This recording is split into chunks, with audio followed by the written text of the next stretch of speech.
Hello and welcome to a book review by Warhammer 40k bookreviews.com. Today I'm going to be taking a look at the founding. The Imperial Guard, all about bringing glory to the God Emperor and traveling around the galaxy. But of course the galaxy in Warhammer 40k is more or less just a big pile of things waiting to disembowel you and feast on your warm fleshy body and or eternal soul. Oh, and join the Imperial Guard makes it sound like it's a choice, which it most certainly is not for a very large part of the billions of men that make up the hammer of the Emperor.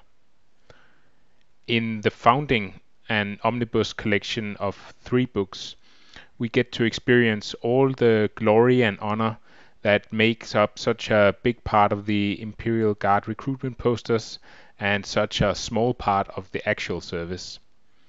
In place of honor and glory, we do, however, find a large amount of despair and indifference to human lives, as we follow Colonel-commissar Ibram Gaunt and his regiment of guardsmen from the dead world of Tanith, who carry the spooky nickname Gaunt's Ghosts. The plot picks up in the thick of battle, and right away you are caught up in the well-written battle sequences of Abnett, as he portrays the wholesale destruction and slaughter that is part and parcel of any decent 40k battle.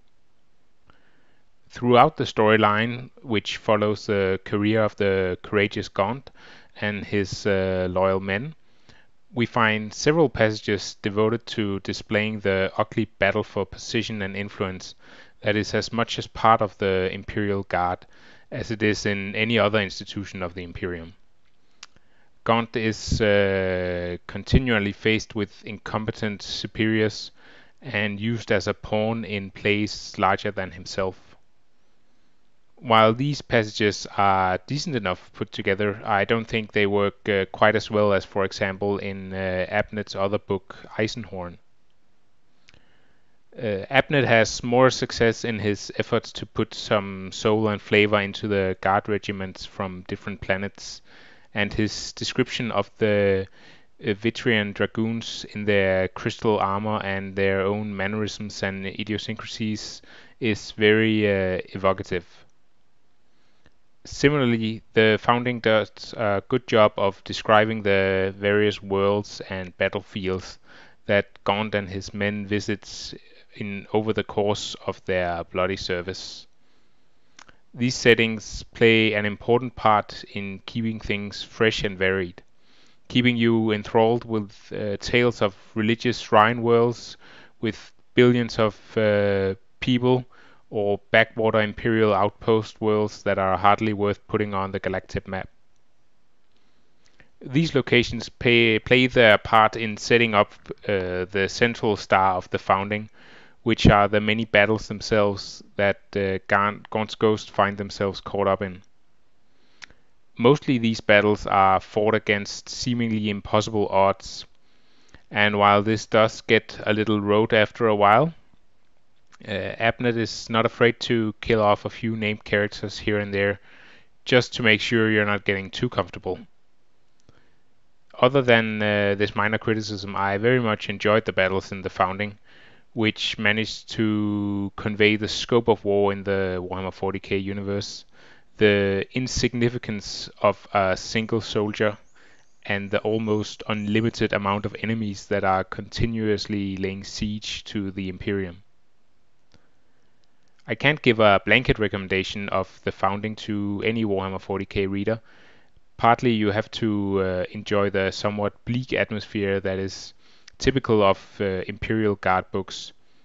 After all, these are not heroic super soldiers like the Space Marines that live only to serve as mighty weapons of war.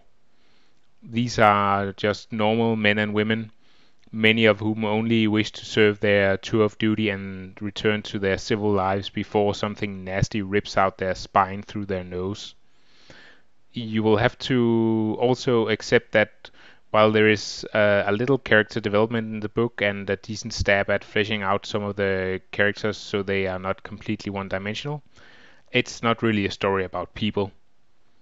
Sure, the book spends a lot of time with Gaunt, but he never actually feels like a very complicated person with real hopes and dreams of his own.